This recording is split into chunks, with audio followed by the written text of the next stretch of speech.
A month-long search is over for a missing mother and her baby.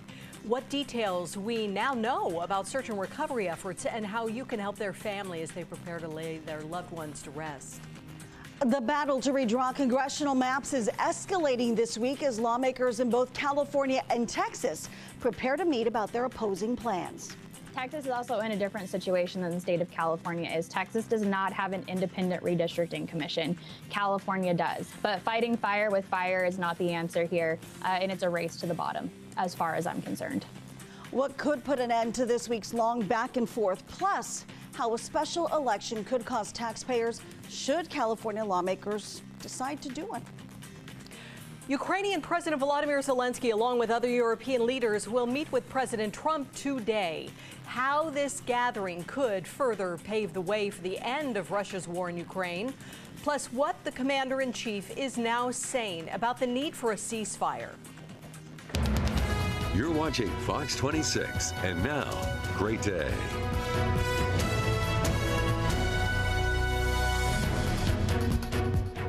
We begin this hour with a live look at Highway 99 near Jensen Avenue and Highway 168 and Herndon Avenue. It is the first day back to school for both Fresno and Clovis Unified School Districts.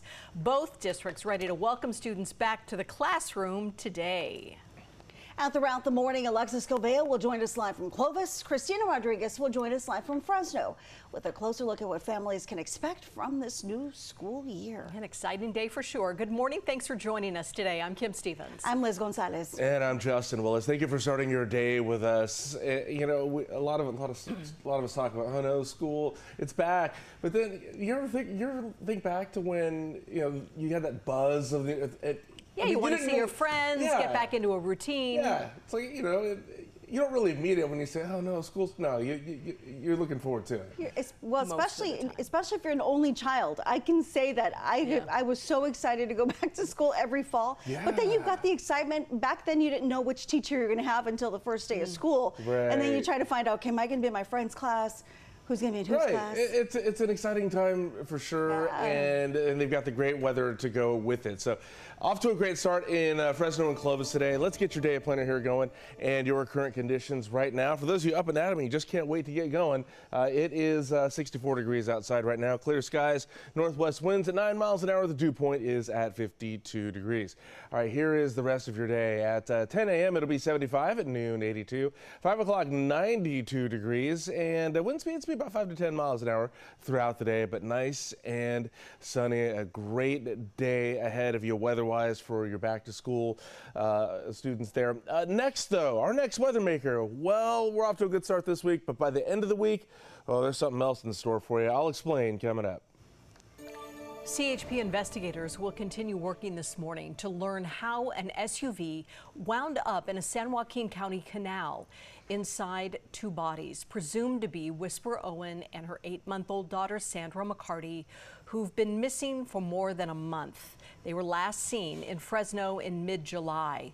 Yesterday morning, a group called Adventures with Purpose used sonar to find the SUV. Pinned underwater beneath a bridge near Highway 120 west of Oakdale. The group called on volunteer diver Juan Heredia of Angels Recovery to confirm the discovery. So I geared up and I went to do my dive. Then I was able to confirm that that was the car. Match the license plate, match the color, the model, everything was matching, even though the headlight on the driver's side, was broken. Then I confirmed that a Whisper was in the driver's seat, and that was pretty much my mission today, doing the diving. The Elk Grove mother and daughter were last seen on July 15th in Fresno, where they had an appointment with a doctor. And since then, Fresno police say it's dedicated resources to help find them. We're told the department sent detectives to the scene in San Joaquin County yesterday. Owen's family set up a GoFundMe to help the family with cremation and burial expenses, and you can find a link on our website, kmph.com. Have you seen this man? Fresno County Sheriff's Office says 79-year-old Ramiro Ortiz was last seen Friday night walking away from a medical care facility west of Fresno near Belmont and Cornelia Avenues. He was last seen wearing a black hat, a blue long-sleeve dress shirt, and khaki pants. Deputies tell us that while he doesn't have a phone, he is familiar with the area and is missing. If you've seen him or have any information, call the Fresno County Sheriff's Office. And in Madera County, detectives need your help finding 21-year-old Odalis Garcia. Detectives say she was last seen in the area of Road 13 and Avenue 26 in Chowchilla. She was wearing a white shirt, pink shorts, and black sneakers.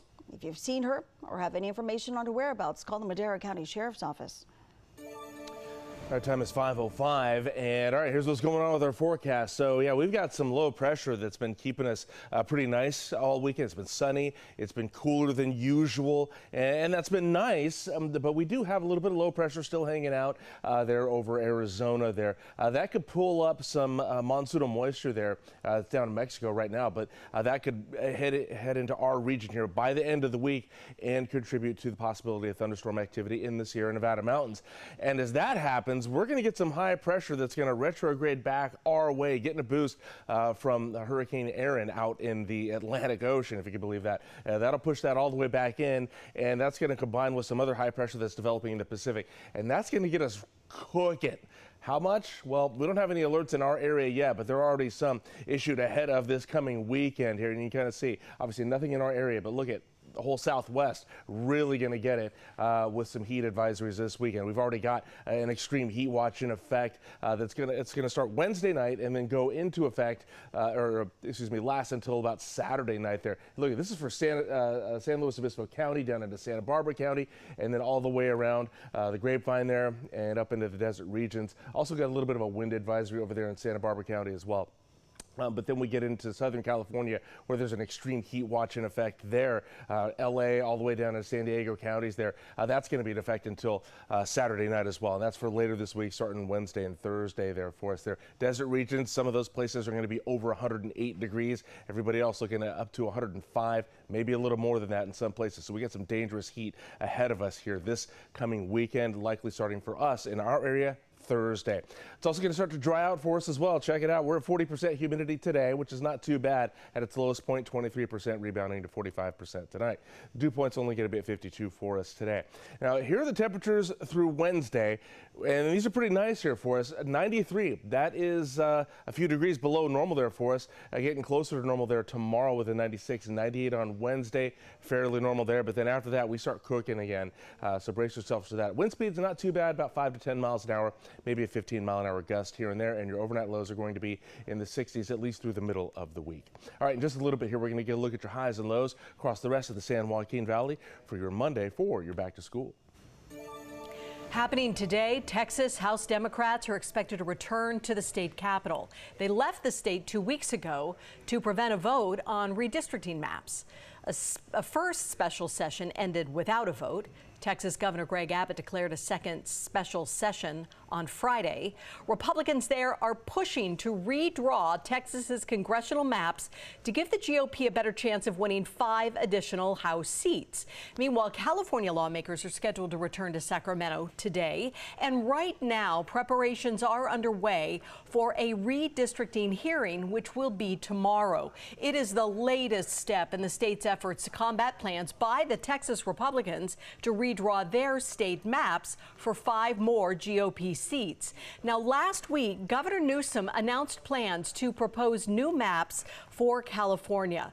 The redistricting measure here in California calls for an independent commission to be put on hold, reversing a constitutional amendment which was passed by voters back in 2010.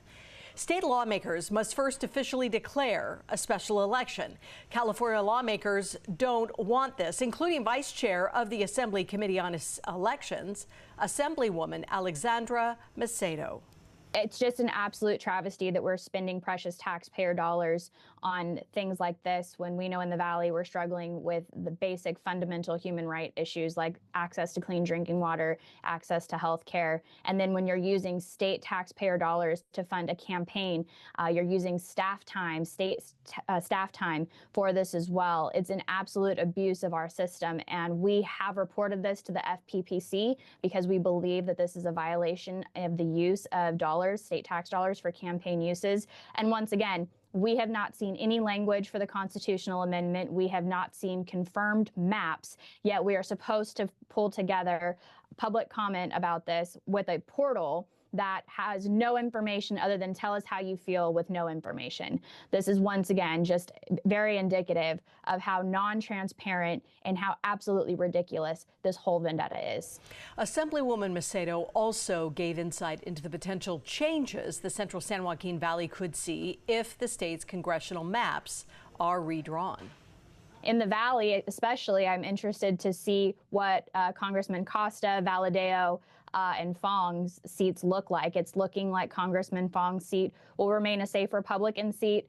We already know that Congressman Valadeo defies odds in the seat that he wins in. And from the map that I've seen, I actually believe Congressman Costa's seat is going to become more conservative. So I have no definitive information of the specific registration favorability for any of the seats, but the map that I've seen that hasn't been come out to say that it is the map is going to prove to be interesting. And I think some of the people that live in those cities are going to have something to say about it. Well, the Assembly Committee on Elections is scheduled to meet tomorrow morning to talk about the redistricting plan and the special election. And their lawmakers are under a tight deadline. The California Secretary of State says lawmakers need to pass this plan by this Friday. Now, the new California district maps would reportedly only take effect if Texas or other states move forward with their own redistricting plans. So there's a lot of question on how much is this going to cost. We did speak with Fresno County Clerk James Coos to find out just how much the special election could cost taxpayers. We estimate that this election will cost about $4 million. We are asking the state to do the same for this election, to pay for the election and to pay up front, to prepay for it so that when the bills come in, when those invoices are coming in, we can make payments to the vendors. Coos says if the state doesn't pay, there could be potential budget issues ahead of the June 2026 election. While state funding is expected to cover the costs, counties like Fresno are moving quickly to ensure that this election can run smoothly. First reaction in the county was, hey, we need to get started in preparing for this right away, even if we don't know it's going to happen. So we've made some purchases in preparation already in the last 2 weeks. Coos says once the special election gets the green light, the county will put out a notice to hire election workers, and they will clearly have less time to get this done. Fox 26 did reach out to the California Secretary of State's office for an approximate cost. While it couldn't provide numbers, we then took a look at just how much was spent on the most recent special election, which was the 2021 recall election. That one cost the state $200 million. President Trump will meet with Ukrainian President Volodymyr Zelensky and several other European leaders today. A look at the conditions the group is demanding to put an end to the Russia-Ukrainian war. Hi, I'm Monty Torres with Fox 26 News on YouTube. Thank you for checking out our YouTube channel, where we have loads of great content for you to choose from. And while you're here, why not click on the subscribe button right here? That way you can stay in touch with all the latest breaking news, everything news related within the Central Valley. And thank you for watching.